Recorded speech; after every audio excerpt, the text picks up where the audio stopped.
Do you feel sometimes tired or have already little crow's feet, dark circles under the eyes, and generally your eyes are sometimes fatigued? Then I think I have the right thing for you. And before we start, I wanted to introduce myself quickly. I'm Anastasia, the founder of All You Can Face, and if you want to learn more on how to become the best version of yourself, how to really enhance your inner beauty from the inside out, then you are at the right place. Make sure to subscribe to this channel, hit the notification bell, and without further ado, let's start on our eye routine.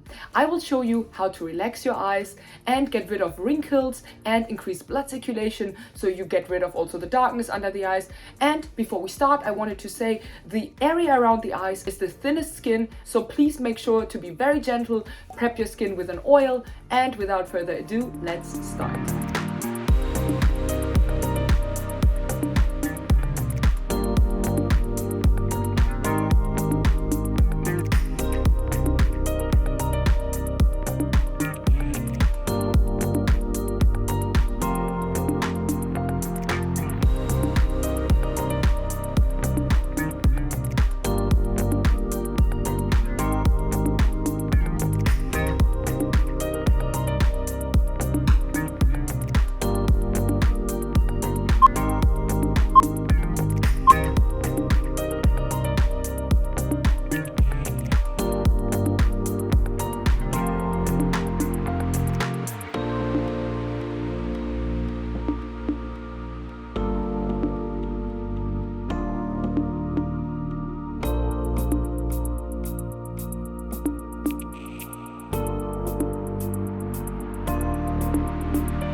you love this routine, make sure to do the exact same thing on the other eye so we're equal. And with that being said, I wish you a wonderful rest of your day. Make sure to also check out allyoucanface.com, where you can learn way much more than you just saw here on face yoga, on how to become the best version of yourself, and on how to glow up from the inside out without basically needing anything else but your hands. So with that being said, have a wonderful rest of your day. Mwah.